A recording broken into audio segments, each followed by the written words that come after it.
Boa noite, minhas amigas. Boa noite, meus amigos. Nós estamos aqui na Sociedade de Estudos Espíritas Francisco de Assis. Hoje, dia 25 de março, né? De 2026, quarta-feira. Nesse horário das 19h40, nós estudamos essa obra, O Sermão do Monte, de Cláudio Fajardo, né? Essa obra maravilhosa do nosso irmão Cláudio Fajardo. Eu pedi também a vocês hoje como apoio o livro Vinha de Luz, né? Vinha de Luz, no capítulo 60, Dulcineia, se for possível, pega o seu minuto de sabedoria, tá? Que talvez eu vá usar lá no capítulo 69 que você mencionou semana passada, que eu procurei meu minuto de sabedoria, não sei onde foi parar. Aí você pega o seu, deixa aí direitinho no capítulo 69. E eu queria também, que eu esqueci de falar, eu não sei se vai dar tempo, mas vocês pegassem aí o livro dos Espíritos, deixassem aí por perto, que se der tempo a gente usa. Que a gente sempre pede, né? Livro dos Espíritos, Evangelho, qualquer estudo, deixa aí por perto, livro dos médios também, tá? Mas vamos lá, vamos começar aqui a nossa aula, que já está na hora. Tem uma pessoa aqui que eu não estou conseguindo identificar, Motorola Moto. Eu estou vendo aqui Carmen Matos, Márcia Dulcineia, Joy. Quem é que está aqui além do Joy? Tem uma pessoa aí, pode falar, só para a gente identificar. Somos 6 aqui, mas tem uma pessoa que não botou nome, É a Joana, não? Não é a Joana, não? é a Joana. Tá Motorola Moto. Não sei se é. Porque a Joana normalmente vem escrito Joana. Hoje está Motorola Moto e está com a câmera desligada, então eu não sei quem é. Não tem o nome nem tem nem tem a foto. Se a pessoa puder se identificar, agradeça. Então, vamos elevar o nosso pensamento ao alto, ao nosso Pai Criador, a Jesus, o médico das almas. Que o nosso Pai nos fortaleça, que o nosso Pai nos abençoe nesse momento em que estamos iniciando aqui mais um estudo na casa de Francisco de Assis. Obrigado, Senhor, por tudo que temos recebido.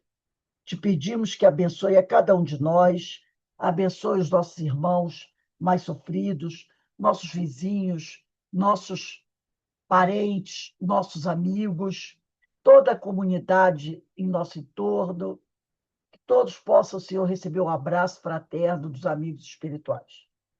E assim, envolvidos por essas bênçãos que caem do alto sobre cada um de nós, te pedimos ao Pai que nos dê a permissão para iniciar o nosso estudo da noite de hoje, graças a Deus. Eu novamente volto a pedir ao companheiro que está escrito aqui. Rose, sou eu. Rose, sou Quem? eu, Inês. Inês, porque o meu Inês. telefone que for, e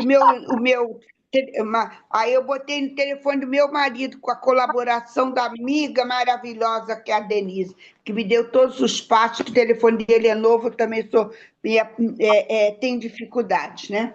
Então, graças a Deus. Você bota aí, por favor, Inês Paulinho. Paulinho é meu marido, tá bom? Obrigada. Um abraço. Um abraço ao seu marido também. Então, gente, vamos começar aqui o nosso estudo. Nós estamos estudando ainda o capítulo 7, né? Que é um capítulo grande, expressões de amor. Já estamos caminhando o final do capítulo 7.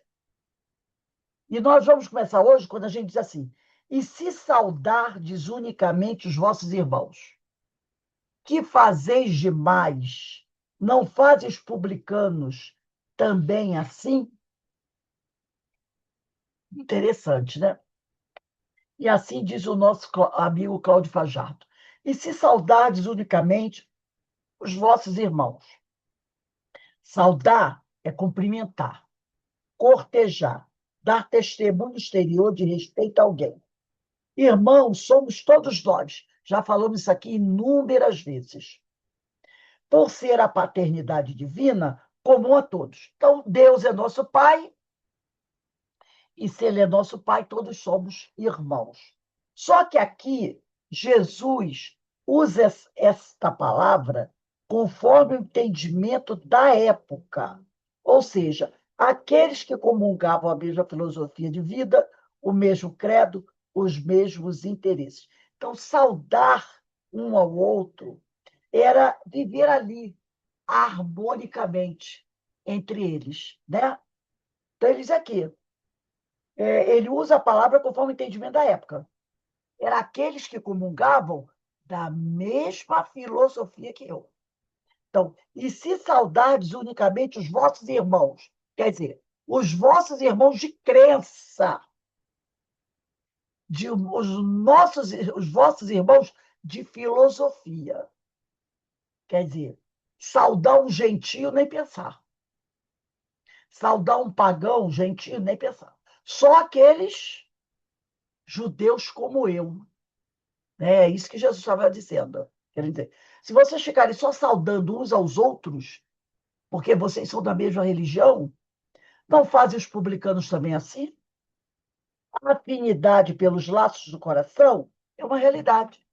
E Jesus não nos pede que, no atual estágio evolutivo em que nós nos situamos, dediquemos o mesmo carinho, o mesmo afeto aos que não pertencem ao nosso círculo de afeições e aqueles eleitos pelo nosso sentimento de amizade. Aí a gente vai, né, aqui rapidamente, só para citar, só para relembrar, que eu não vou ler, do capítulo 12, amai os vossos inimigos. E tem três, né, que ele disse, o amor do próximo constitui o princípio da caridade, amar os inimigos. Ora, e para eles era o seguinte, se você não era meu companheiro de crença, você é meu inimigo. Se você não é judeu como eu, você é meu inimigo. Se você é um gentio, você é meu inimigo. Se você é um pagão, é meu inimigo. Se você é um samaritano, você é meu inimigo. É isso aí. Eles eram assim. Então, ele diz que amar o inimigo é a mais sublime aplicação desse princípio. E depois, no quarto parágrafo, ele vai dizer: amar os inimigos não é, portanto, ter-lhes uma feição que não está na natureza, visto que o contato de um inimigo nos faz bater o coração de modo muito diverso do seu bater ao contato de um amigo. Então, é o que ele falou aqui. A gente pode até anotar aqui. A afinidade pelos laços do coração é uma realidade. E Jesus não nos pede que, no atual estágio evolutivo em que nos situamos, dediquemos o mesmo carinho, o mesmo afeto aos que não pertencem ao nosso círculo de afeições e aqueles eleitos pelo nosso sentimento de amizade. Então, a gente vai botar aqui, ó, Evangelho segundo o Espiritismo, capítulo 12, item 3. Engraçado que Jesus falou, item 3 e 4 também, né, que ele vai... item 3 e 4. Porque teve o 1 e o 2, mas eu vou botar aqui só item 3 e 4. Engraçado que Jesus falou isso há 2.000 anos atrás, né? Falou isso há 2.000 anos atrás. Mas eu desconfio que a gente ainda faz isso. Que a gente abraça, recebe bem, dá carinho àqueles que pensam como nós. E aquele que não pensa como nós é pedra. Aí estão as redes sociais, não é verdade? Não pensou como nós, metralhadora disparada. Quer dizer, tem 2.000 anos isso aqui. E a gente continua com esse mesmo pensamento, as mesmas atitudes. Mas se tudo nesta vida, aprendemos, é através do exercício. Mas se tudo nesta vida aprendemos é através do exercício, é com os desafetos que temos que praticar boa relação, como modo de fixarmos em nossa individualidade mortal o verdadeiro amor cristão. Então, a gente está faltando nessa aula. A gente está faltando nessa aula direto, principalmente quando chega época de eleições, né? Essas questões políticas, meu Deus do céu, é cada absurdo, são agressões, inimizades. Tem gente que chega até às raias da morte, né? Mata um ao outro, agride. Nós já vimos isso, né? E fazeis demais? É a pergunta de Jesus. Importantíssima esta observação do doce cordeiro. Que fazeis demais? Se você só abraçar quem pensa igual a você. É muito bom e reconfortante o conhecimento da imortalidade da alma, da pluralidade das existências, da lei de evolução, da mediunidade e de tudo mais que nos auxilia a ter uma vida melhor. Mas o mais importante, é bom de sublinhar aí, mas o mais importante é o como estamos usando tudo isso em favor do nosso crescimento espiritual, da consequente melhoria da humanidade. Então, a gente tem esse conhecimento da necessidade de amar ao próximo como a nós mesmos, que Jesus ensinou lá no Evangelho, capítulo 12, e tem 1, 2, 3 e 4. Isso é lindo, sensacional. Mas ele diz aqui, o mais importante não é você ter esse conhecimento, conhecer a teoria, é saber como você está usando esse conhecimento em favor do seu crescimento espiritual, do nosso crescimento espiritual. E da consequente melhoria da humanidade. Porque se eu cresço espiritualmente e o outro faz a mesma coisa, ele cresce também, e o outro faz a mesma coisa, ele cresce também, então o quê? Toda essa humanidade vai o quê? Melhorando, evoluindo. Como é que nós estamos usando tudo isso? Estamos usando bem? Estamos nos esforçando? Isso é uma pergunta que cada um faz para si próprio.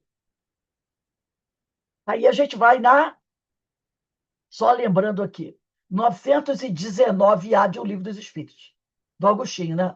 Faz aquilo que eu fazia todo dia antes de dormir.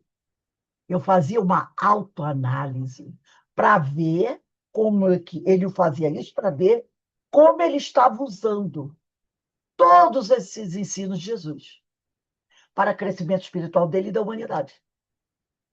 É o Agostinho dando aí a receita, né? A receita. O cristão se destaca dos demais pelo que oferece de diferencial em suas relações. Lembra que Jesus falou? Meus discípulos serão conhecidos por muito se amarem. Mas não é muito se amarem entre eles, não. Todos. Todos. Então, o cristão se destaca dos demais, das outras pessoas, pelo que oferece de diferenciar suas relações. Que é aquilo que Jesus já tinha falado, nós falamos semana passada. Você tem que fazer algo a mais. Você tem que fazer algo diferente. Porque se você fica só fazendo tudo aquilo que os outros fazem, o que você tem de diferente? Nada, né? Nada. Você tem que procurar fazer algo diferente do outro, né? Tem que realmente ter aquele algo a mais, né? Aquele perfume diferente. Se não, é tudo, ó, mesma porcaria, mesma droga, mesma coisa, mesma coisa, mesma coisa. Então ele disse aqui, o cristão se destaca dos demais pelo que oferece de diferencial em suas relações. Se ao homem comum o cumprimento do dever é tido à conta de virtude, do seguidor do evangelho se espera do mim um pouco mais. É igual aquela pessoa que diz assim, né? Nossa, aquele senhor é Gari, né? Aqui no Rio fala Gari, né? É Gari. Ele encontrou, né, uma bolsa com R$ 2.000. Aquele motorista de Uber, o cliente, o paciente, né? Ele pegou uma pessoa e a pessoa esqueceu uma bolsa com um computador. E pegou o passageiro esqueceu a bolsa com o computador. O outro esqueceu uma bolsa com R$ 10.000. Ele devolveu. Aí todo mundo. Aparece até no Jornal Nacional, né? o gari, o motorista, dizer, não, encontrei.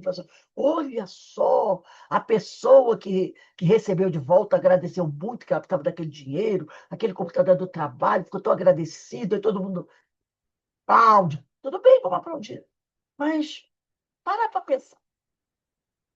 Ele fez algo além? Não. Ele Esse é o fez natural que a gente deve fazer, A né, mãe? maioria ele fez, né? Em nada. relação à maioria, ele fez. Ele está aqui. Ele cumpriu com o dever dele. Então, ele diz aqui: se ao homem comum o cumprimento do dever é tido a conta de virtude, você fazer o que não é mais do que a sua obrigação, para muitos, é uma virtude. Porque tem gente que não faz. Né? É tida a conta de virtude do seguidor do evangelho. Então, você espera que, pelo menos, o verdadeiro cristão faça no mínimo, um pouco mais do que a própria obrigação dele. Ser honesto é a sua obrigação. Devolver o que não lhe pertence, claro que é nossa obrigação. É nosso dever, não é uma virtude. Mas aqui, as pessoas são aplaudidas quando ela cumpre o dever, que grande maioria não cumpre. Então, quando ele cumpre o dever, ele se destaca. Oh, meu Deus, que coisa maravilhosa, sensacional. Então, o que ele espera do cristão? Por isso que Jesus falou: e você, que fazeis demais, além da sua obrigação? Que fazeis demais? É o que Jesus está perguntando. Porque isso aí é o básico que você fazer. Mas o que você faz a mais do que o básico? É isso que Jesus quer saber. Aí ele diz aqui, né? Não são as horas pagas com qualquer gratidão que o torna digno de tal apostolado. Não é porque a pessoa diz, muito obrigado que você devolveu a minha bolsa, muito obrigado porque você devolveu a minha carteira. Eu me lembrei aqui daquela nossa companheira que faz palestra aqui, ah, meu Deus do céu, que ela é aqui do Semica, é que a Denise não está aí, não vai lembrar o nome dela. E ela contou a história, né? Que ela ficou irada, porque ela estava numa loja e ela deixou sem querer. Deixa eu ver se eu acho o nome dela aqui, eu ri muito, né? E ela contou assim com tanta leveza que estou citando aqui o nome dela. Deixa eu ver, meu Deus.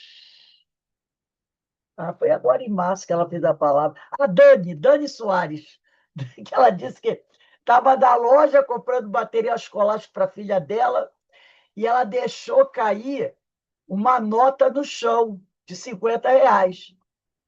E aí, quando ela baixou para pegar, o cidadão pisou na nota.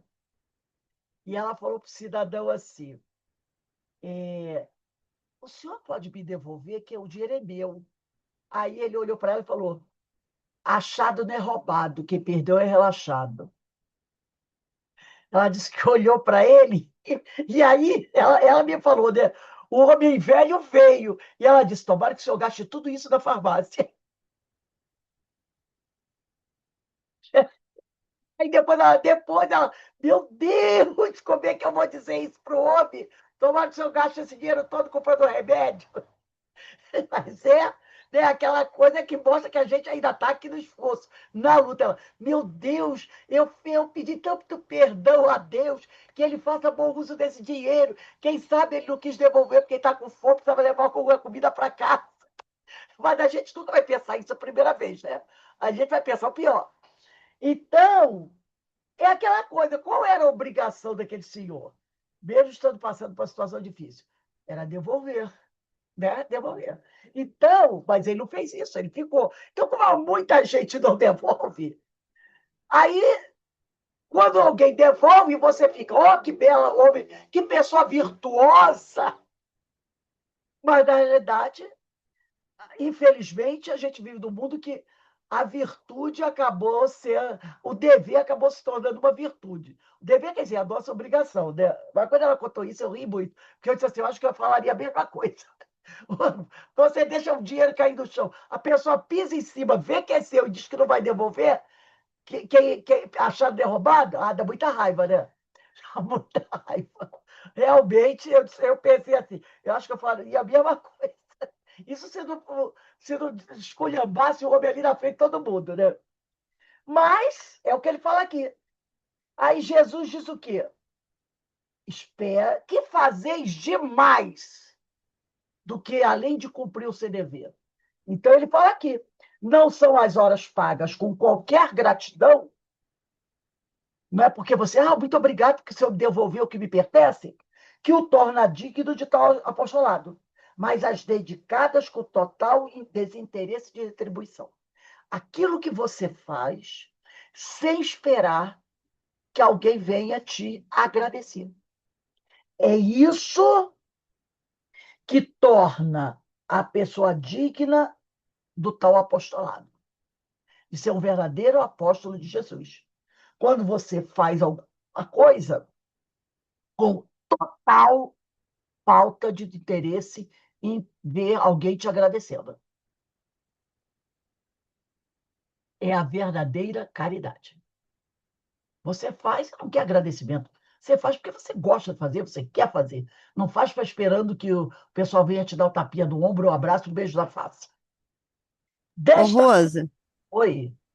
não pode vir assim como um teste para gente também, não? Sim, tudo é aprendizado, né, Márcia? Tudo é aprendizado. É. Como é que você vai reagir nesse momento? Né? É bom, né? É bom isso. É. Legal. Então, a gente vê as coisas acontecendo, né? De repente, no caso, alguém faz alguma coisa com você. No caso, como aconteceu com a companheira. Talvez na hora ela pensar, primeiro ela reagiu, né? É aquela coisa nossa ainda. Depois é que ela teve aquele pensamento, senhor, meu Deus, que horror. Às vezes ele está precisando disso para comprar comida. Esse deveria ter sido o primeiro pensamento, mas ainda não é o nosso primeiro pensamento, né? O primeiro É. pensamento ainda é.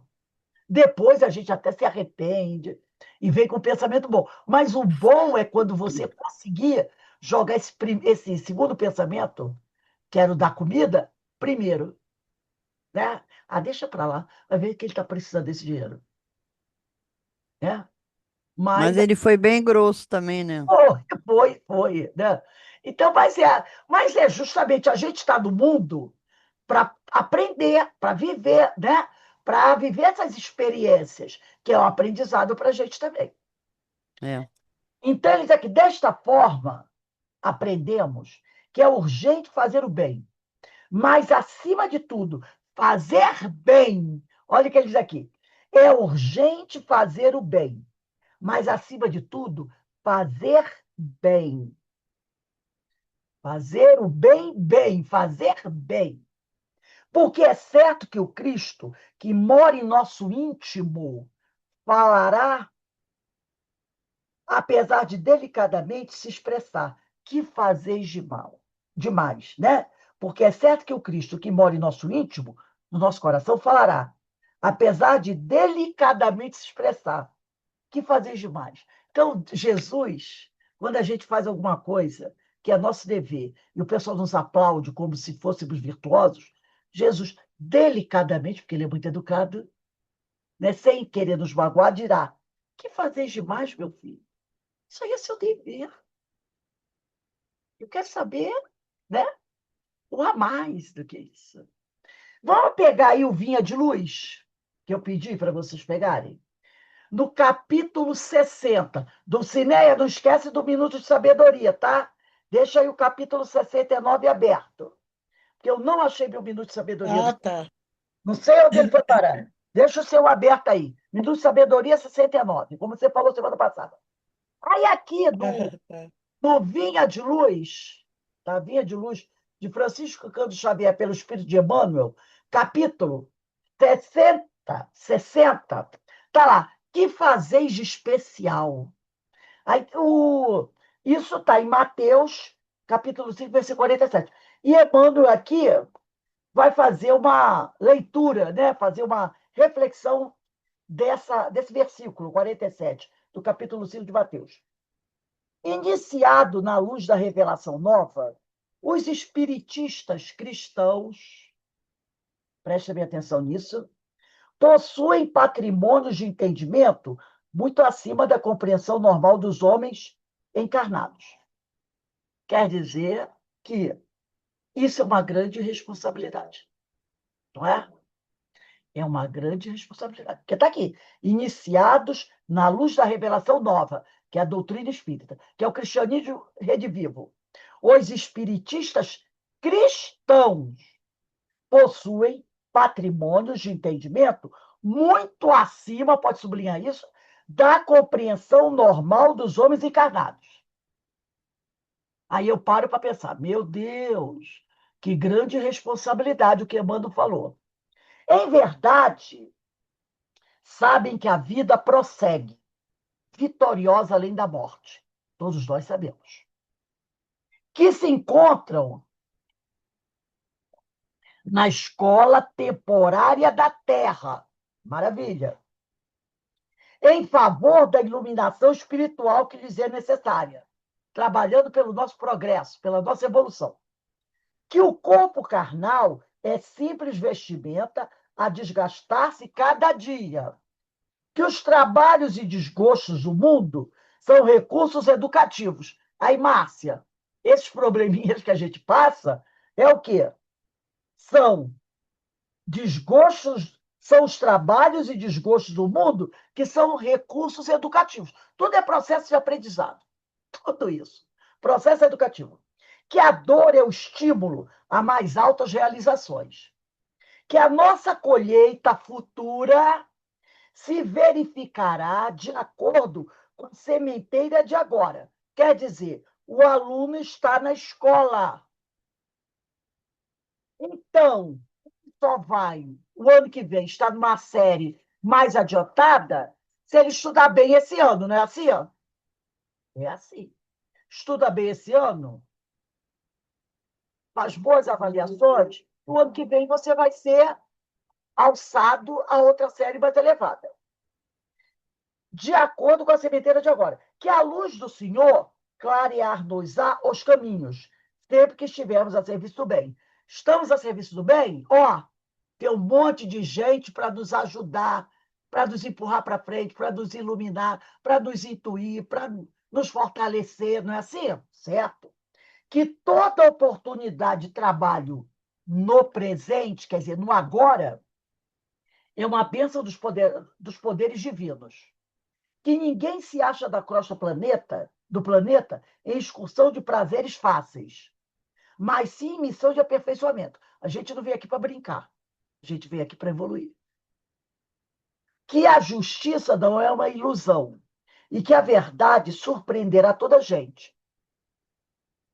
André Luiz diz assim, ó, cuidado com a realidade, para que ela não venha te surpreender. Né? Então, que a justiça não é uma ilusão e que a verdade surpreenderá toda a gente. Que a existência na esfera física é abençoada oficina de trabalho. Resgate e redenção. E que os atos, palavras e pensamentos da criatura produzirão sempre os frutos que lhe dizem respeito no campo infinito da vida. Isso aqui é fantástico. Né? Que os atos, palavras e pensamentos de cada um de nós produzirão sempre os frutos que nos dizem respeito no campo infinito da vida. Cada um colhe aquilo que plantou. Efetivamente, sabemos de tudo isso, de cor salteada. Em face, pois, de tantos conhecimentos e informações dos planos mais altos, que já somos possuidores, a beneficiarem nossos círculos felizes de trabalho espiritual, É justo ouçamos a interrogação do Divino Mestre. Que fazeis mais que os outros? Já que você tem recebido tanto, já que você sabe de tudo isso aqui tanto, o que você tem feito a mais do que os outros? Boa pergunta de Emmanuel, né? Já que tem recebido tantas bênçãos, que fazeis mais que os outros? Porque você é um privilegiado. Somos privilegiados. Porque já recebemos todas as informações. Temos, no momento, mais subsídios, não é? Para avançar. E aí? O que a gente tem feito com tudo isso? É a pergunta do mestre. Voltemos aqui ao Cláudio Fajado. Cada um agora vai ficar pensando assim, caramba, eu ainda não tinha parado para pensar nisso. Não fazem os publicanos também assim? Muito cuidado temos que ter com relação aos nossos afazeres. Eu tinha uma amiga que dizia assim, eu não quero ser espírita, não. Esse negócio de ser espírita é muita responsabilidade. É muita responsabilidade. Eu vou ficar aqui na minha. Ela dizia isso, né? É de muito tempo que temos escutado o não matar, não adulterar, não furtar, não jurar falso testemunho, entre outros. A gente escuta isso, ó, desde a época de Abraão. Como fez o jovem rico, nós também já quisemos seguir o Cristo. Como doutores da lei, já raciocinamos na forma de seguir. Como fariseus e escribas, já até pregamos seu reino a outras pessoas. Mas como? Olha a famosa pergunta. Como temos adotado seus verdadeiros ensinos na edificação de nós mesmos? Como temos aplicado no nosso íntimo, na nossa forma de ser, na nossa conduta, no nosso comportamento, no nosso pensamento, nas nossas palavras, os ensinos de Jesus? É outra pergunta que cada um responda para si próprio.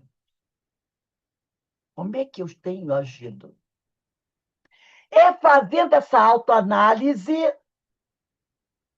que vamos escutá-lo. Novamente, podemos botar aqui, ó, Livro dos Espíritos, 919A.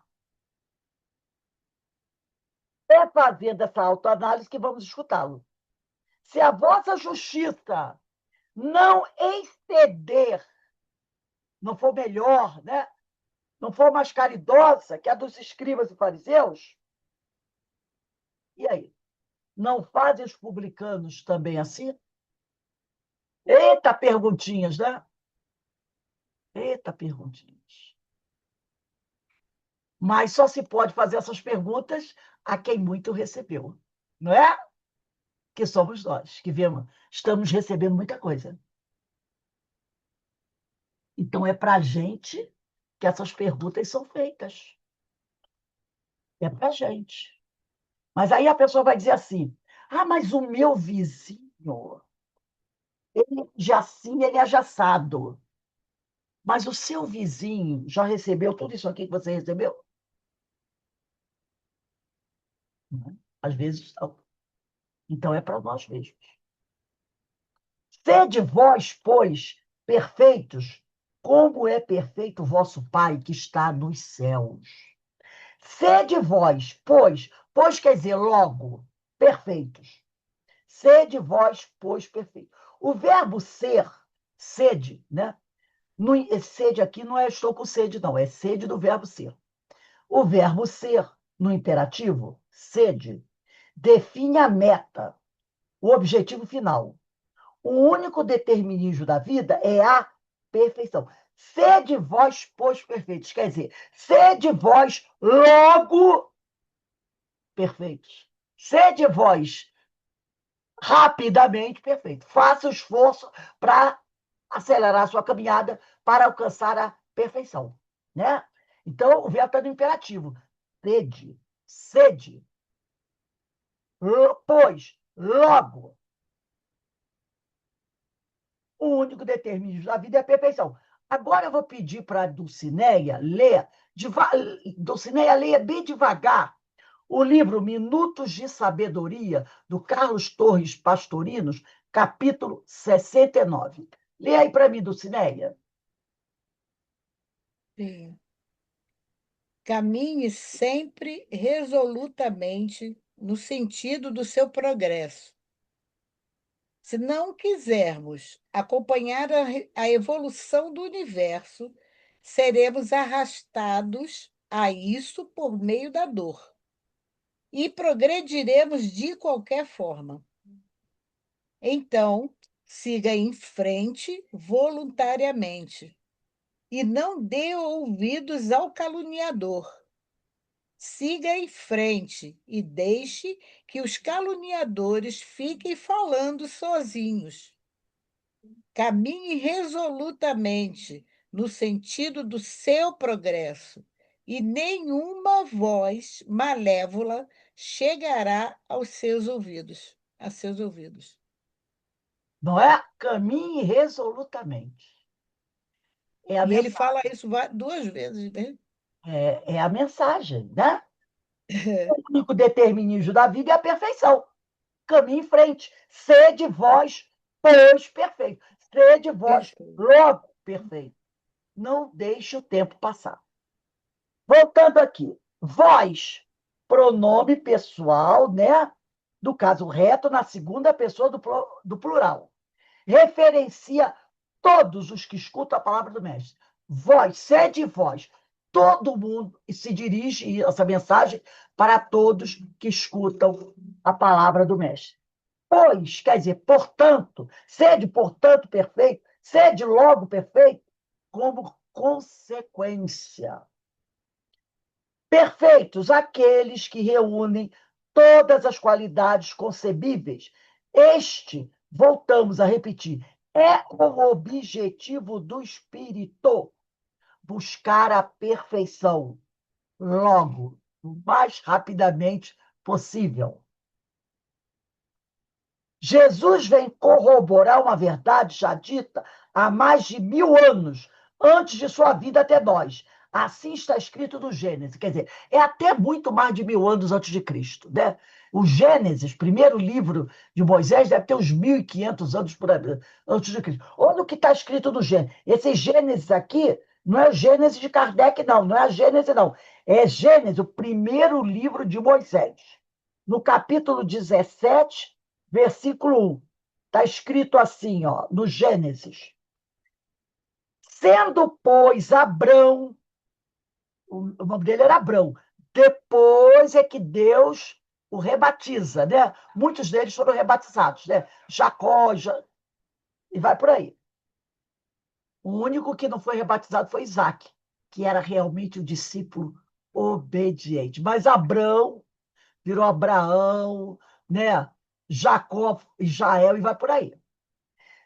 Sendo, pois, Abrão, que depois vai se tornar Abraão, da idade de 99 anos, apareceu o Senhor a Abrão e disse-lhe: Eu sou o Deus Todo-Poderoso.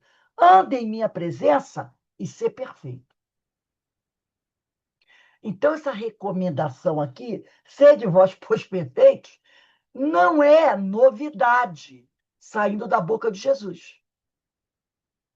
Há mais de 1500 anos antes de Jesus, Abraão ouviu essa palavra do Senhor.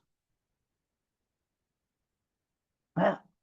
Ao colocar esta expressão ser perfeito, no final deste trecho do Iluminado Sermão, Jesus coloca como condição básica para atingirmos tal desiderato, quer dizer, tal objetivo, a vivência de todos os ensinamentos anteriores. Então, né, como condição básica para atingirmos o objetivo, que é a perfeição, é preciso a gente viver todos os ensinamentos que Jesus já nos mandou antes desse. Só assim como Paulo falou, podemos repetir. Prossigo para o alto, está lá em Carta aos Filipenses, capítulo 3, versículo 14. Prossigo para o alvo, pelo prêmio da soberana vocação de Deus em Cristo Jesus. Prossigo para o alvo, pelo prêmio. Qual é o alvo? A perfeição. Pelo prêmio da soberana vocação de Deus em Cristo Jesus. Rose, Oi. com esse caminhar resoluto, né? É, é Exatamente. viver sem mais caminhando, né? Mas Sempre que olhando para frente. todas as coisas sempre nos é mostrado, né? Naquilo que a gente Sim, fala, a nossa própria consciência, que é a consciência, né, de Deus, né, que nos está em mostra nós, tudo. nos mostra quando estamos certos, quando estamos errados, né? Exatamente. Como é Então que, a gente só caminhar, é só como é que caminhar. Paulo caminhava? Resolutamente, não é? É verdade. Nem o metia. Podiam falar, caluniar, xingar, dizer que ele estava errado. Eu estou cumprindo a vontade do Senhor. Eu É estou fazendo verdade. o que Jesus quer que eu faça. E ó, É. embora. O Como resto, aí ficava. Quem quisesse ficar da estrada, ficasse. sim. Como é perfeito o vosso Pai. O grau máximo de evolução. O espírito puro que podemos conceber ainda não é o fim. Olha o que ele diz aqui. Como é perfeito o vosso Pai. O grau máximo de evolução, que é o quê? Nesse espírito puro? Espírito puro que eu posso conceber, ainda não é o fim. Ser igual a Jesus é o fim da caminhada? Não, porque a perfeição é Deus. Ó, muito mais acima. Então, a perfeição que eu posso conceber, dentro da minha cabeça, dentro do meu grau evolutivo, é ser espírito puro como Jesus. É o fim da caminhada? Não. Claro que não. E ele diz aqui: somos imortais. Fomos criados em algum momento, mas não vamos morrer jamais. Por isso a evolução é infinita. Eu nunca vou chegar e colar com Deus, nunca. Vou sempre ficar muito, muito distante dele. Então eu tenho margem para caminhar. Sempre procurando me aproximar mais. Por isso a evolução é infinita. A perfeição é relativa. Nossa perfeição é relativa. Porque um dia nós fomos criados. E Deus é o incriado. Entendeu? A nossa perfeição é relativa. Assim como o nosso livre-arbítrio também é relativo, tá, gente? Conforme podemos depreender do pronome vosso, aqui usado para designar o Criador. Ou seja, é o Deus de acordo com o nosso entendimento e a evolução concebível. Lembra quando Jesus falou? Meu Pai é o Pai que ele, o Espírito puro, já tem uma ideia. Meu Pai, vosso Pai, é o Deus que vocês imaginam, de acordo com o grau evolutivo nosso.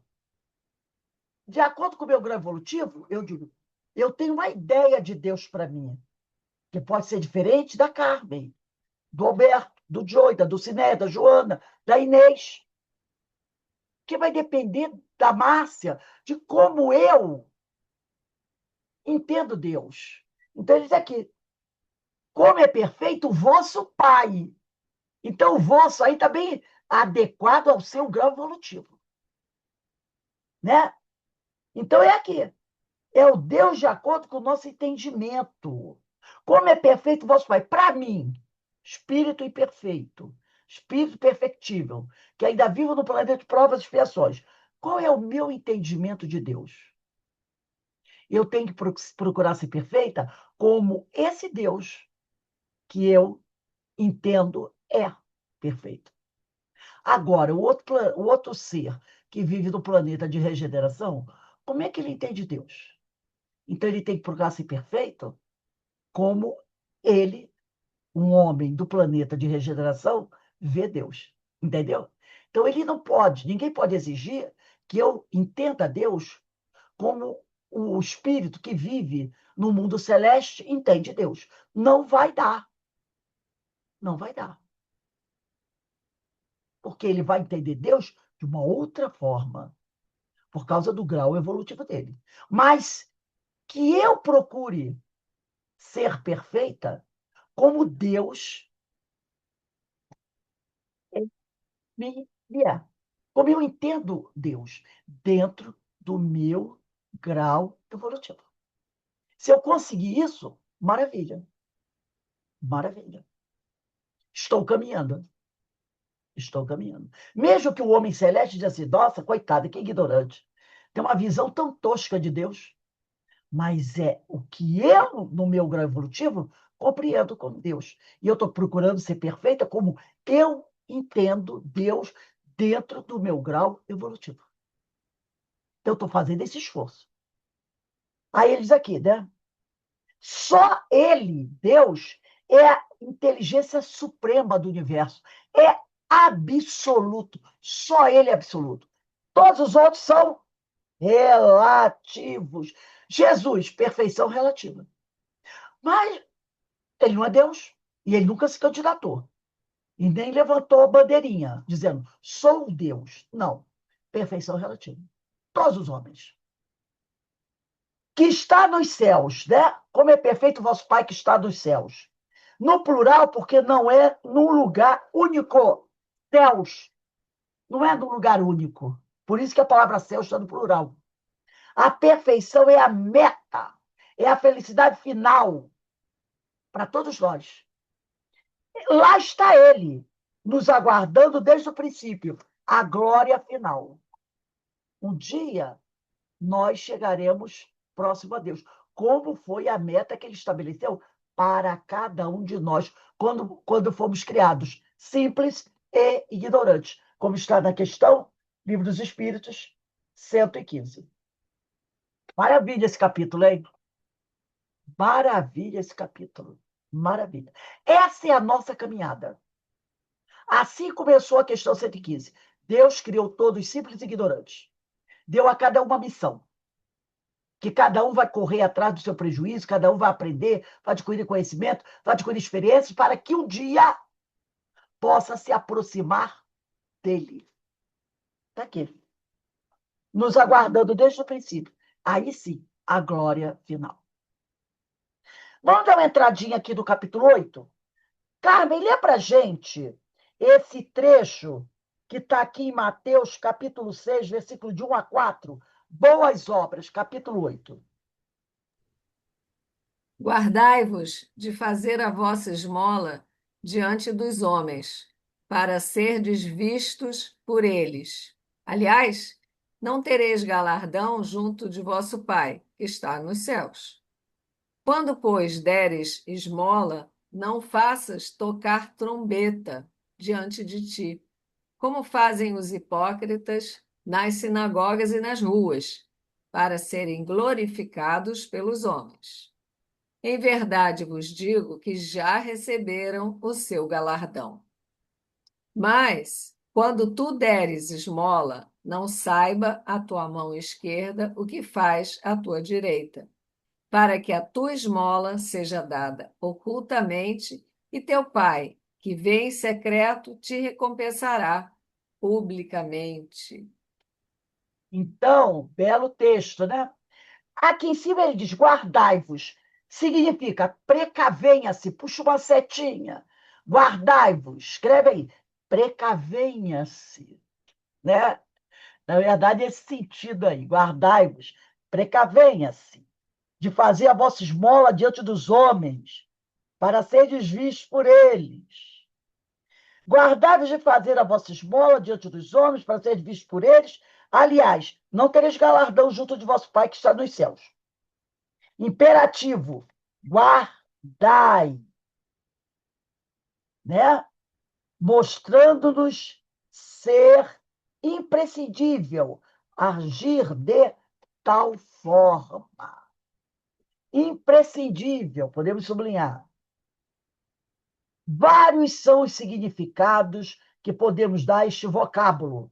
Aqui Jesus usa no sentido de abster-se conter-se, refrear-se, precaver-se, né? De fazer a vossa esmola. A palavra esmola foi usada para traduzir o grego de kaiosainen, né? Que, por sua vez, representa o hebraico sedaká, que significa justiça. Então, a palavra justiça é escrito assim em grego. Isto porque, ao tempo de Jesus, a esmola era uma obra própria do justo. Na opinião dos judeus, três eram as atitudes que faziam melhor o homem diante de Deus: a esmola, a oração e o jejum. Lembra do livro Dramas da Obsessão? Quando Timóteo disse lá, na hora que está dando aquela catarse, esculhambando com a zambuja, mesmo sabendo que ele ia pagar caro por isso, ele diz que ele ia para a porta da igreja fazer tudo o que os católicos faziam, que era distribuir esmola, né?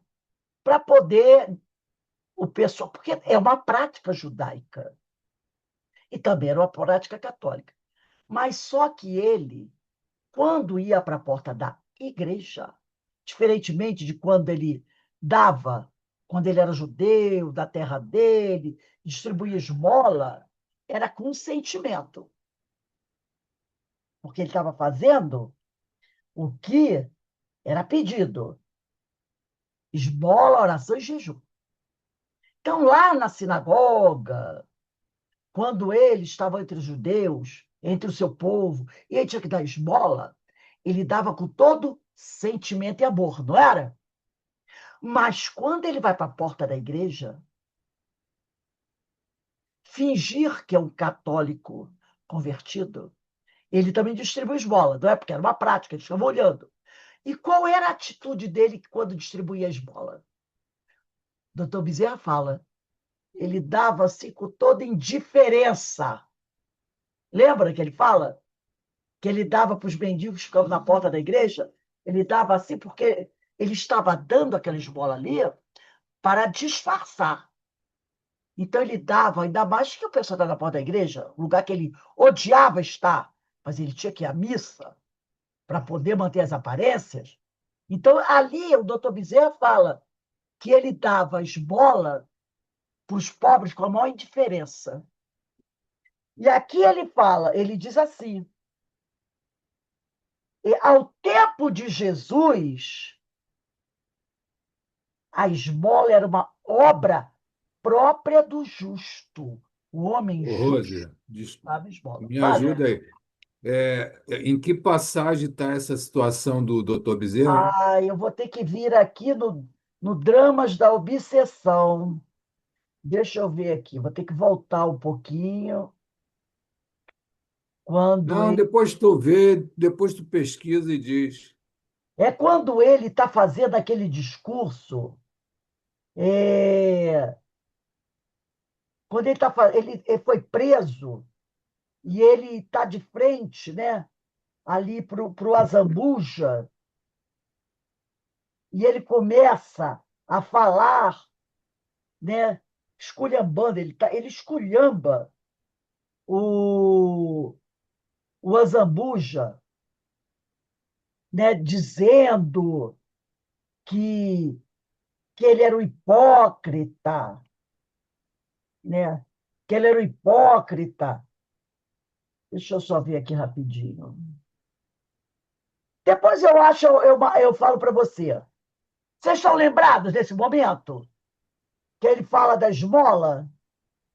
Que ele tinha que ir para a porta lá da igreja, porque todo domingo.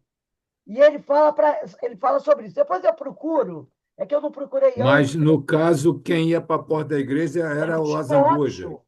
O Timóteo. Ah, o Timóteo. Isso, porque ele tinha que ir para a missa. Ele não tinha que fingir que ele era um cristão. Ele tinha que fingir que ele era um cristão. Todo domingo ele ia à missa, mas ele odiava aquilo. Ele odiava aquele modo de ser. Ele odiava porque ele vai misturar o cristão com o cristianismo. Para ele, aquela prática dos dominicanos, que eram os inquisidores, era era do cristianismo, e não era. Não era. Era dos homens. É dos homens. Então, um ato desse, doutor Bezerra cita, né? É quando ele fala que vai para a porta lá da igreja, ou é o doutor Bezerra que cita que ele vai, e que ele distribui, porque era uma prática, como está aqui. Era uma prática. Depois eu vou achar e vou mostrar para vocês. Era uma prática dele distribuir, porque a religião dele dizia isso aqui, ó. No Rose, tempo de Jesus.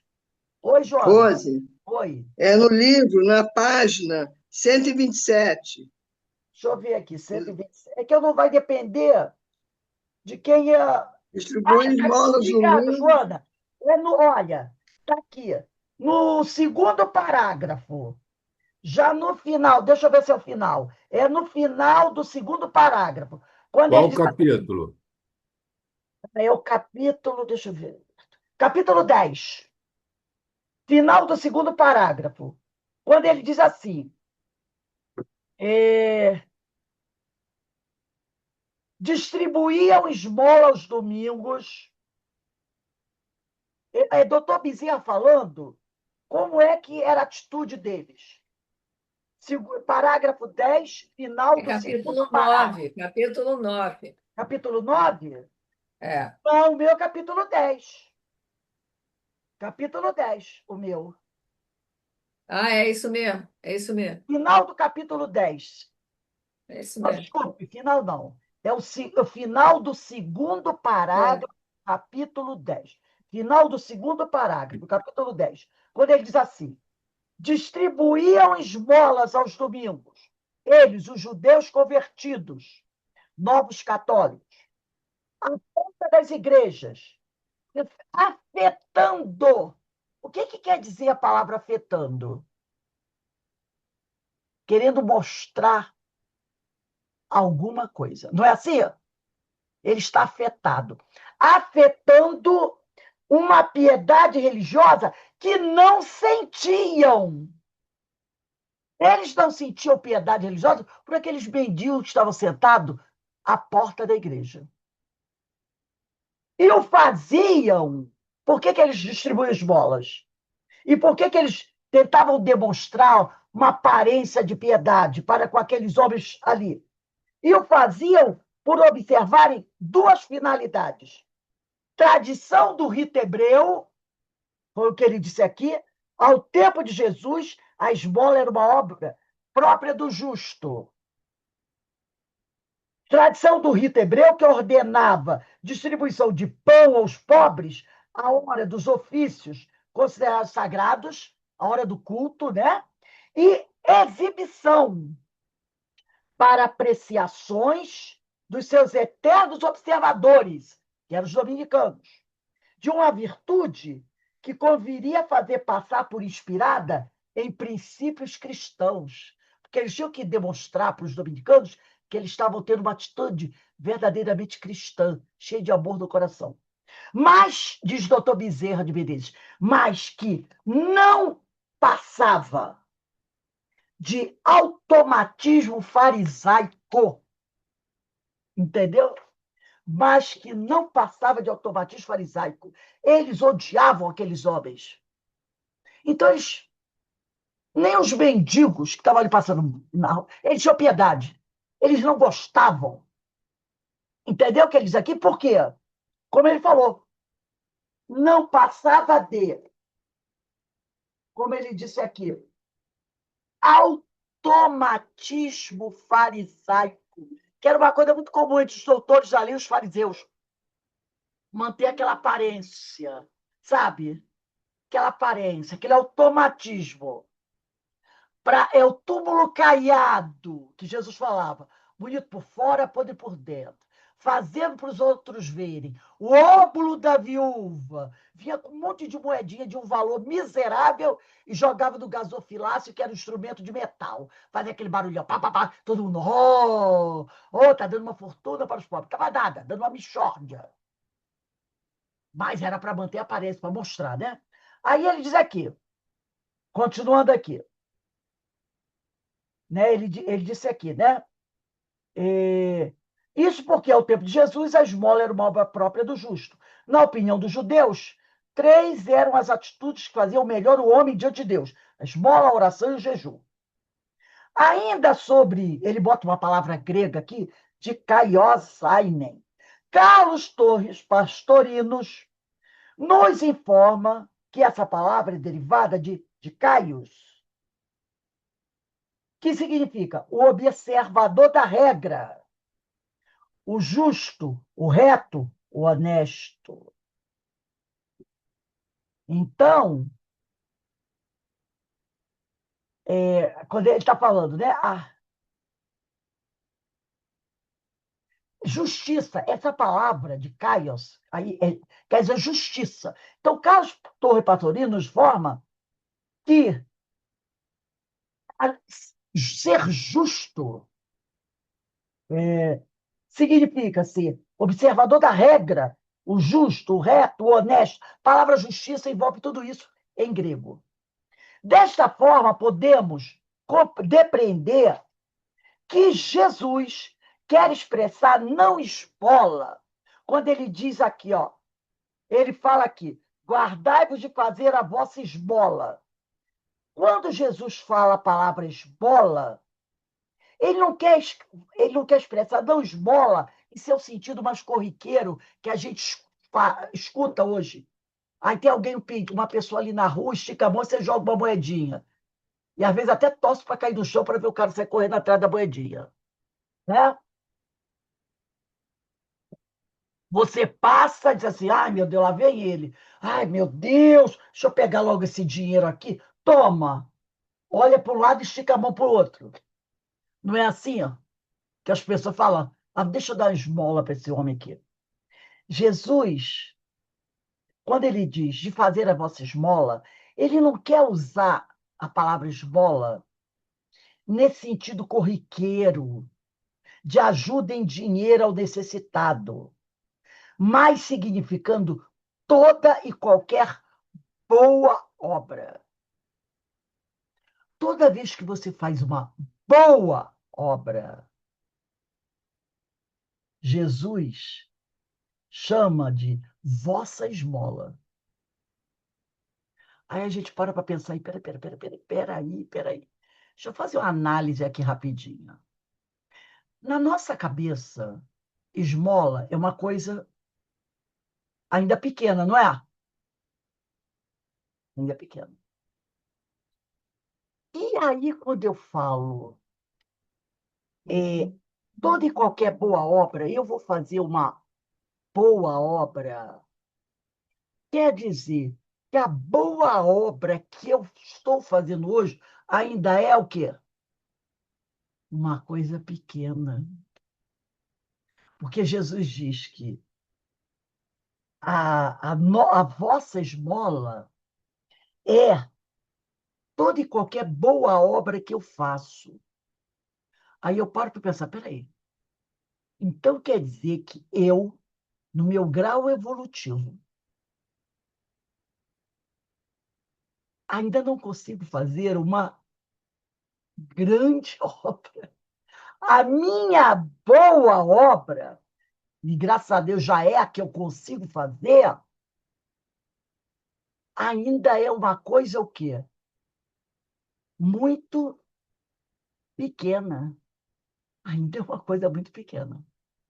Porque Jesus chama de esmola. Então ele diz aqui, de fazer, ó, guardai-vos de fazer a vossa esmola diante dos homens. Se nós consideramos esmola como algo pequeno, e Jesus diz que a esmola não é nesse sentido corriqueiro de ajuda em dinheiro ao necessitado, mas significando toda e qualquer boa obra.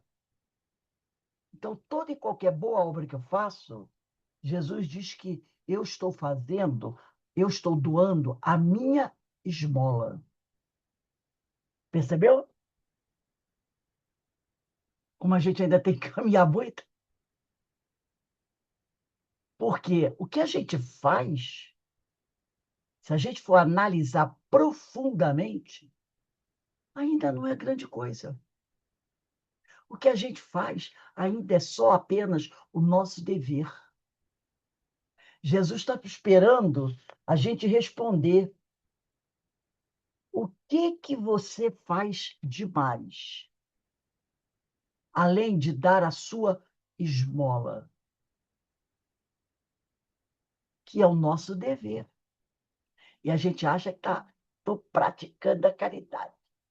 Não, nós estamos fazendo ainda o nosso dever, graças a Deus.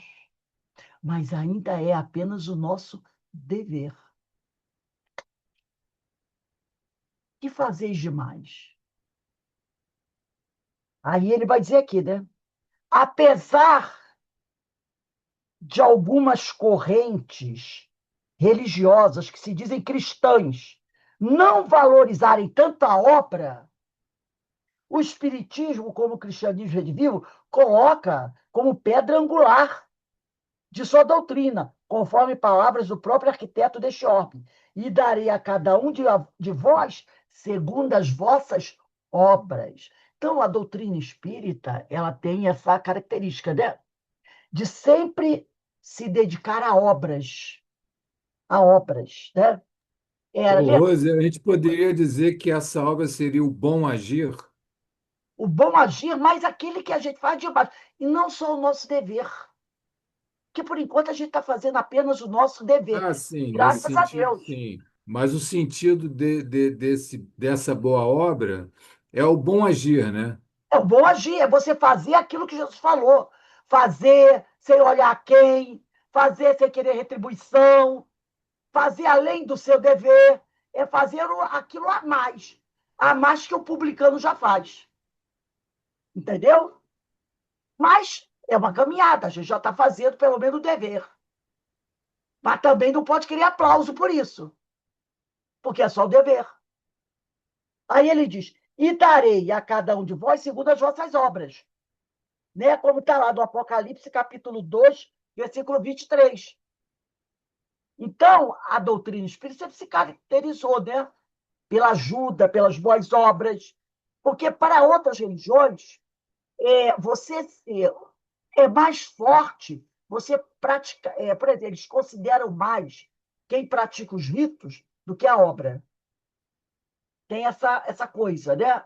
Essa discussão. O que vale mais? A obra ou praticar os ritos? E o Espiritismo sempre trabalhou, lutou muito, sempre foi caracterizado pelas obras, né?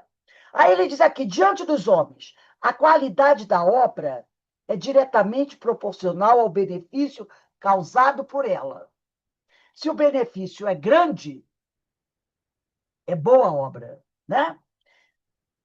Causado por ela, diante dos homens, expressa bem esta realidade, visto não ser possível realização positiva, se não houver a quem atender. Claro, a qualidade da obra é diretamente proporcional ao benefício causado por ela.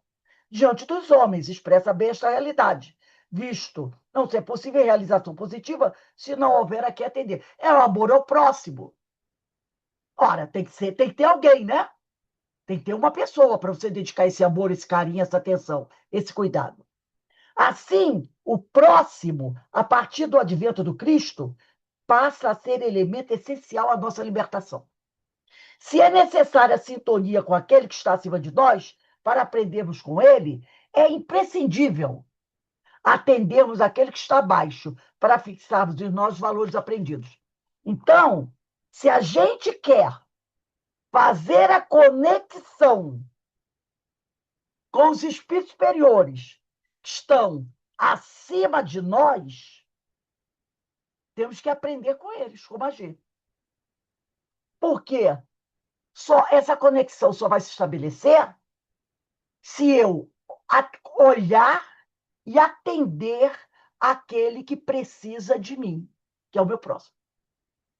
Quanto mais eu socorro, amparo o meu próximo, maior a minha conexão com os espíritos superiores, com Jesus e com Deus. Quanto menos eu olhar para o meu próximo e socorrê-lo, a minha conexão com o alto vai diminuindo. Então, ele diz aqui, se é necessária sintonia, tem que ter sintonia com aquele que está acima de nós para aprendermos com ele, porque eu só vou aprender com eles se eu entrar em sintonia com eles. É imprescindível, importantíssimo, atendermos aquele que está abaixo de nós, para fixarmos em nós os valores aprendidos. Por quê? Eu faço a minha conexão com o alto, eles passam para mim os ensinamentos do Senhor, e eu coloco esses ensinamentos em prática ao amparar o meu próximo. Com isso, eu vou fazendo o quê? Fixando os valores aprendidos. O bom aluno, o bom professor dá exercícios variados de revisão para os seus alunos. E o bom aluno é aquele que faz todos os exercícios de revisão. E com o tempo ele vai fixar os conceitos que foram passados para ele. Entendeu? Então você está em conexão com o Senhor, os amigos espirituais estão passando conhecimentos para você. O que é que nós estamos recebendo na noite de hoje? Não é um monte de conhecimentos, mas são inéditos. Não. Nós estamos fazendo a revisão. Porque, pelo que ele falou aqui, Abraão já disse isso, lá no Levítico já disse isso, Moisés já disse isso, Jacó já disse. Tudo isso aqui já foi dito. Aí Jesus veio novamente falando. Aí vem a doutrina novamente falando. Aí os amigos espirituais, ó, revisão, revisão, revisão, revisão, para fixar o quê? O conhecimento. E não é só a teoria, é a prática. Porque o exercício não é a prática, é. O exercício é a prática. Então, ele diz aqui, se é necessária a sintonia com aquele que está acima de nós, para aprendermos com ele, né? É imprescindível atendermos aquele que está abaixo, para fixarmos em nós os valores aprendidos. Então, eu quero manter a conexão, os filhos elevados, para aprender com eles. Porque eles têm muito para me ensinar, eles sabem mais do que eu. E aí eu vou e coloco na prática o que eu aprendi com eles, para mostrar o quê? Que eu estou crescendo. Desta forma, aprendemos que o homem novo, a ser trabalhado dia a dia por nós, tem de se desvincular dos valores negativos revelados por nossos hábitos e tendências, mas sem se estacionar na ociosidade da pura contemplação dos bens do espírito. Deixa eu só ver aqui uma coisinha que me lembrei agora.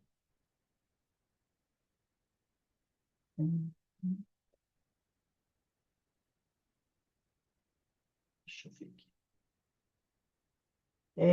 Tem um livro, eu esqueci o nome do autor. Herculano Pires, chamado O Homem Novo. Quem quiser, procura esse livro. É do Herculano Pires. O Homem Novo.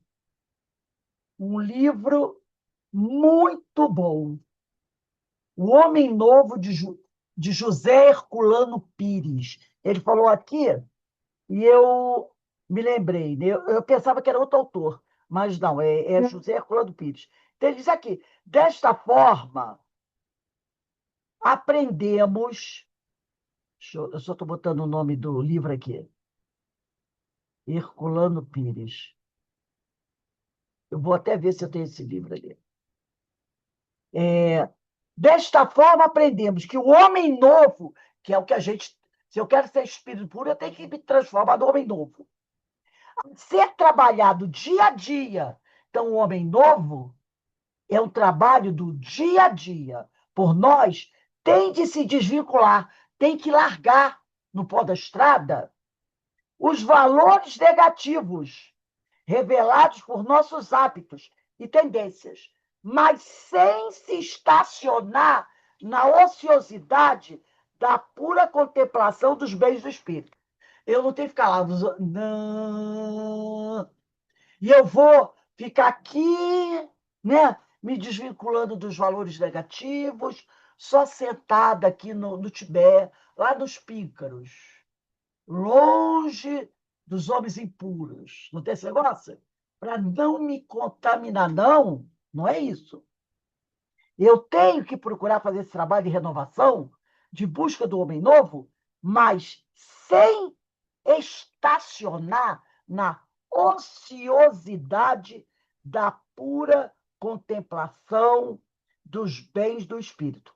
É preciso trabalhar diante dos homens e não me esconder no mosteiro para ficar lá livre do perigo da gentalha. Porque tem gente assim, não vou nem sair de casa, não vou ficar dentro de casa. Vou lá para o mosteiro ficar isoladão. Então, ele diz aqui, é preciso trabalhar diante dos homens e para os homens. Só assim nos justificaremos diante de Deus. Ama a Deus sobre todas as coisas e ao próximo por ti mesmo. E para encerrar, eu vou pegar o Livro dos Espíritos, na questão 909, porque ele disse aqui, né? Quem quiser pegar, 909. Ele disse assim: desta forma, aprendemos que o homem novo, a ser trabalhado dia a dia por nós, tem de se desvincular dos valores negativos, jogar tudo fora, tudo que não presta, revelados por nossos hábitos e tendências, mas sem se estacionar na ociosidade da pura contemplação dos bens do espírito. Nada de ficar admirando, né? Só admirando. É preciso trabalhar diante dos homens e, isso aqui é muito importante de sublinhar, é preciso trabalhar diante dos homens e para os homens. Só assim nos justificaremos diante de Deus. E aí, eu pegando a questão 909 do Livro dos Espíritos, ele diz assim: poderia sempre o homem, pelos seus esforços, vencer as suas más inclinações? Porque ele disse aqui, ele disse que,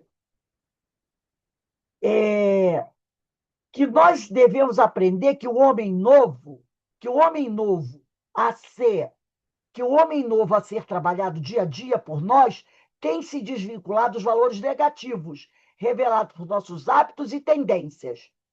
Como é que eu vou me desvincular dos valores negativos revelados por nossos hábitos e tendências? A 909 responde. Kardec pergunta: poderia sempre o homem, pelos seus esforços, vencer suas más inclinações? Quer dizer, se desvincular dos valores negativos revelados por nossos hábitos e tendências? E os espíritos dizem: sim, sim, poderiam.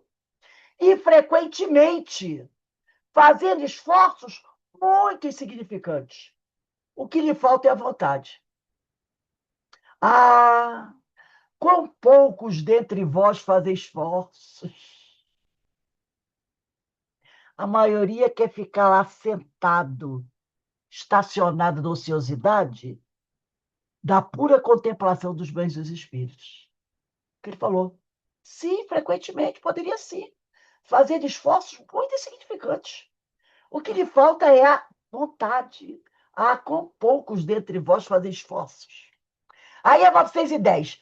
Pode o homem achar nos espíritos eficaz assistência para triunfar de suas paixões? Se o pedir a Deus e ao seu bom gênio, quer dizer, seu amigo espiritual, com sinceridade, os bons espíritos lhe virão certamente em auxílio, porquanto é essa a missão deles. Essa é a missão deles, é vir em nosso auxílio. Por isso que na 459, Kardec vai perguntar assim, ó, influem os espíritos em nossos pensamentos e nossos atos? Sim, muito mais do que imaginais. Influem a tal ponto que, de ordinário, são eles que vos dirigem. Então, se você pedir ajuda a Deus, aos amigos espirituais, mas ele fala aqui, ó, com porque tem gente que pede, ah, Senhor, eu preciso tanto de ajuda, me ajuda, Senhor. Aí, quando a ajuda vem, ele diz assim, mas não precisava vir tão depressa assim, Senhor. Não é? Então, se você pedir com sinceridade, realmente eu quero melhorar, eles virão. Porque, como diz a 459, esses espíritos querem nos ajudar. De ordinário, são eles que nos dirigem. Então, ele diz aqui, na 910, os bons espíritos lhe virão certamente em auxílio. Porque essa é a missão deles, nos ajudar. Mas a gente tem que fazer a nossa parte, tem que querer verdadeiramente ser ajudado. Né? Não é só ficar lamentando, lamentando. Não, tem que levantar e ir para frente trabalhar. Então, a gente vê que a orientação perfeita, né? Maravilhosa. Basta a gente querer. Então, gente, semana que vem, nós vamos para a questão. Semana que vem é dia 1º já, né? 1º de abril, nossa. Para ser desvistos por eles. 1/4 de 26. Para ser desvistos por eles. E aí, o que vocês acharam? Alberto? Carlos?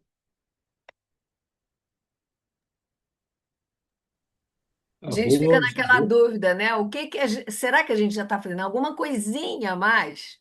O que que você está fazendo a mais? Uma coisinha que seja.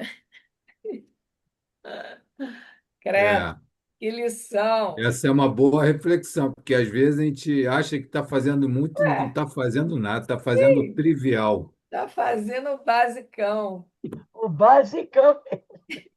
Mas aqui também ele fala, Rose, na 910, eu acho, aí está ali, a vontade insignificante. É aquele pouquinho, mas ele somando vai aumentando, aumentando, aumentando de acordo com a nossa vontade. Porque nós pedimos, mas às vezes vem, aí fala, ah, não é isso tudo não, aí deixa pela metade, e não é isso. Eu tenho que pedir com sinceridade, com vontade, E com realmente, modéstia de também, você, modéstia. modéstia, vontade, com vontade realmente de, não, senhor, eu quero mudar. Não, senhor, eu quero realmente, né, fazer diferente dessa vez, eu quero ir para frente, eu estou cansado dessa situação, eu estou cansado dessa mesmice, dessa dor, desse sofrimento. Com vontade. Se pedirmos com vontade, eles virão nos ajudar, porque esse é o trabalho deles. Então fica muito claro, né? Peça a Deus, peça aos amigos espirituais, Senhor, me ajuda, Senhor, eu quero fazer diferente, eu quero ir à luta, eu quero verdadeiramente. Mas depende realmente dessa vontade, né? Então a Ô, gente vê. Alberto, para não atrapalhar a Rose, você depois passa para mim o livro, o que você consultou e a Rose deu, para não atrapalhar agora, tá? Por gentileza. Então, que a gente, o Homem Novo do Herculano Pires, que eu coloquei foi o Homem Novo de José Herculano Pires. Então, gente, vamos trabalhar Foi isso, outro. né? Vamos trabalhar isso em nós, porque tá tudo aí, gente. E como Emmanuel falou aqui no Vinha de Luz, né? Ele disse assim, ó, iniciados na luz da revelação nova, os espiritistas cristãos possuem trimônios. Deixa eu ver aqui que a minha câmera, né, sempre apaga. Ele diz aqui: iniciados à luz da revelação nova, os espiritistas cristãos possuem patrimônios de entendimento muito acima da compreensão normal dos homens encarnados. Isso é uma grande responsabilidade para todos nós. Vamos refletir sobre isso, né? Então, meus irmãos, estamos encerrando aqui mais uma noite de estudos. Esse Sermão do Monte nos traz, né, cada lição, cada ensinamento assim fantástico. E é muita responsabilidade para a gente. Vamos correr atrás, vamos, porque a gente já está meio atrasadinha, né? Vamos correr atrás para a gente resolver o nosso problema. Alberto, faz a nossa prece de encerramento, meu amigo.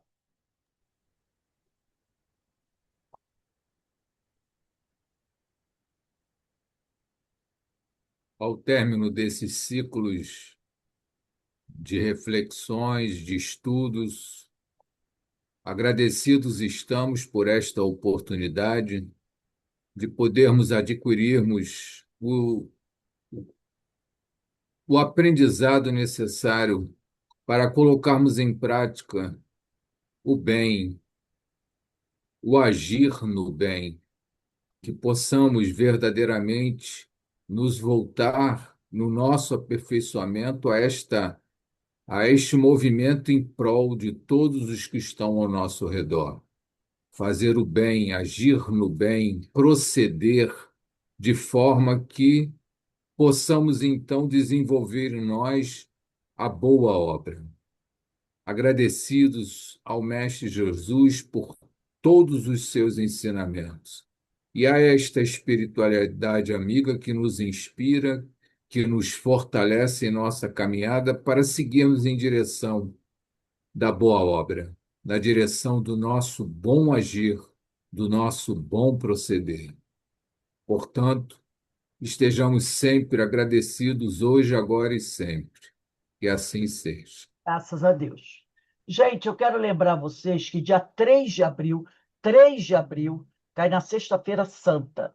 Não teremos estudo, tá? Dia 3 de abril, Sexta-feira Santa. Não é amanhã, não. Amanhã ainda é 27. É dia 3 de abril, Sexta-feira Santa. Não teremos estudos, tá? Aí depois os estudos retornam dia 10. Sexta, não. A gente começa no dia 6. Tá? A gente vai estudar até dia 2, quinta-feira. É quinta-feira santa, né? Até dia 2, quinta-feira, tem aula. Aí a gente para do dia 2. Dia 2 tem a Diversidade dos Carisma, tem a Amélia Rodrigues, tem a palestra. Aí dia 3, sexta-feira, Sexta-feira da Paixão, não tem estudo na casa. Aí na segunda-feira, dia 6, nós voltamos, porque inclusive